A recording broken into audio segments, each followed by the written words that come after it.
അസ്സലാമു അലൈക്കും വറഹ്മത്തുള്ളാഹി വബറകാത്ത്. അൽഹംദുലില്ലാഹ് അസ്സലാത്തു വസ്സലാം അലാ റസൂലില്ലാഹ് വഅലാ ആലിഹി വസഹ്ബിഹി അജ്മഈൻ വബഅദ്. വളരെ പവിത്രമായ ബന്ധമാണ് ഭാര്യ ഭർത്ത ബന്ധം. ശാന്തിയും സമാധാനവും കുടുംബജീവിതത്തിലൂടെ കണ്ടെത്തുവാൻ സാധിക്കുമെന്ന് ഖുർആൻ പറയുന്നുണ്ട്.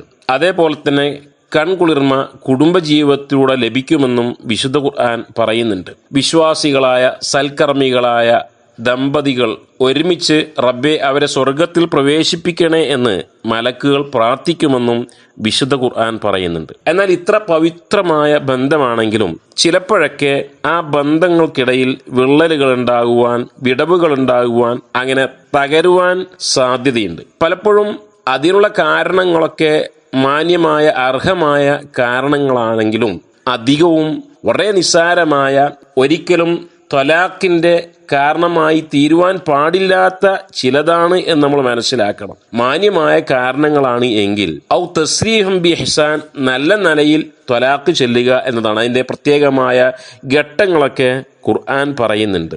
എന്നാൽ അനർഹമായ രൂപത്തിൽ ത്വലാഖ് ചെല്ലുന്ന സന്ദർഭങ്ങൾ പലപ്പോഴും അതിനുണ്ടാവുന്ന കാരണങ്ങൾ ഊഹങ്ങളാണ്. ഭാര്യ ഭർത്താവിനെ കുറിച്ച്, ഭർത്താവ് ഭാര്യയെക്കുറിച്ചുള്ള ഊഹങ്ങൾ, തെറ്റിദ്ധാരണകൾ, രണ്ടിലൊരു കക്ഷി മറ്റുള്ളവരെ പരിഗണിക്കുന്നില്ല എന്ന ഒരു തോന്നൽ, അല്ലെങ്കിൽ അവർക്കിടയിലുണ്ടാകുന്ന നിസ്സാരമായ ചില അസ്വാരസ്യങ്ങളിൽ മാതാപിതാക്കൾ ഇടപെടുകയും ഊതി വീർപ്പിക്കുകയും അത് തകർച്ചയിലേക്ക് കാരണമായി തീരുകയും ചെയ്യുന്നു. ഇവിടെ വേർപിരിയുവാൻ കാത്തു നിൽക്കുന്ന ദമ്പതികളോടായി ചില കാര്യങ്ങൾ നിർദ്ദേശിക്കാനുണ്ട്.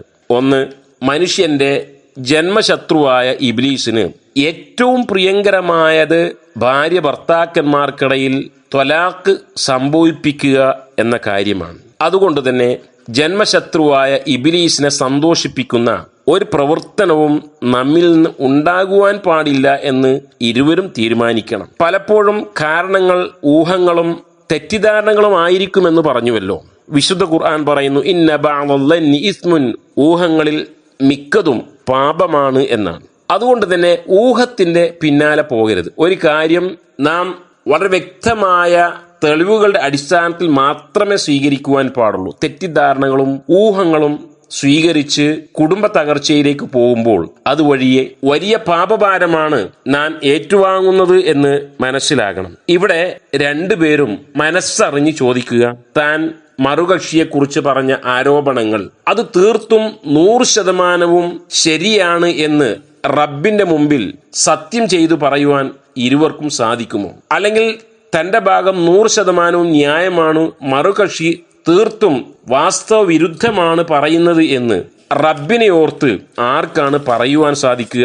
കളവ് പറയുന്നതിന്റെ ഗൗരവവും കള്ളസാക്ഷ്യത്വത്തിന്റെ ഗൗരവമൊക്കെ ഇരുവരും മനസ്സിലാക്കിയിട്ടുണ്ടോ? അതേപോലെ തന്നെ രണ്ടുപേരും മനുഷ്യരാണ്. മനുഷ്യരായ നമ്മൾക്ക് മാത്രമാണ് പിഴവുകൾ സംഭവിക്കുന്നത്. മലക്കുകൾ തെറ്റിൽ നിന്നും മുക്തരായവരാണ്. എന്നാൽ മനുഷ്യരാണ് എന്നുള്ള നിലക്ക് ഇരുവർക്കും അബദ്ധങ്ങൾ, തെറ്റുകൾ ചെറുതും വലുതുമൊക്കെ സംഭവിക്കാം എന്ന് നമ്മൾ മനസ്സിലാക്കിയും അള്ളാഹു അങ്ങേയറ്റത്തെ വിട്ടുവീഴ്ച ചെയ്യുന്നവനാണെങ്കിൽ ഞാനും വിട്ടുവീഴ്ച ചെയ്യേണ്ടവനാണ് എന്ന ബോധത്തോടുകൂടി ജീവിക്കുകയും ചെയ്യേണ്ടതുണ്ട്. നമ്മുടെ തകർച്ചയിൽ സന്തോഷിക്കുന്ന കുറെ ആളുകൾ ഉണ്ടാവും. ഒരുപക്ഷെ കൂട്ടുകാരായിരിക്കാം, അതല്ല കുടുംബത്തിൽപ്പെട്ടവരായിരിക്കാം. അവരെ സന്തോഷിപ്പിക്കുന്ന തലത്തിലേക്ക് നാം ഉയരാൻ പാടില്ല. നാം സ്നേഹിക്കുക, സ്നേഹം പ്രകടിപ്പിക്കുക. എങ്കിൽ സന്തോഷത്തോടുകൂടി ഇരുഗേഹങ്ങളിലും ദുനിയാവിലും ആഖിറത്തിലും ജീവിക്കുവാൻ സാധിക്കും. അള്ളാഹു ഭാര്യ ഭർത്താക്കന്മാർക്കിടയിൽ മാനസിക പൊരുത്തവും ശക്തമായ ബന്ധവും സ്നേഹവും ഉണ്ടാക്കുമാറാകട്ടെ. അസ്സലാമു അലൈക്കും വറഹ്മത്തുള്ളാഹി വബറകാത്ത്. വിസ്ഡം ഇസ്ലാമിക് ഓർഗനൈസേഷൻ അവതരിപ്പിക്കുന്ന നേർവഴി എല്ലാ ദിവസവും ഏതാനും മിനിറ്റുകൾ സാമൂഹിക, വൈയക്തിക, കുടുംബരംഗങ്ങളെ വിശകലന വിധേയമാക്കുന്നു. അറിയുക, അറിയിക്കുക. നേർവഴി. Peace Radio. Tune to reality.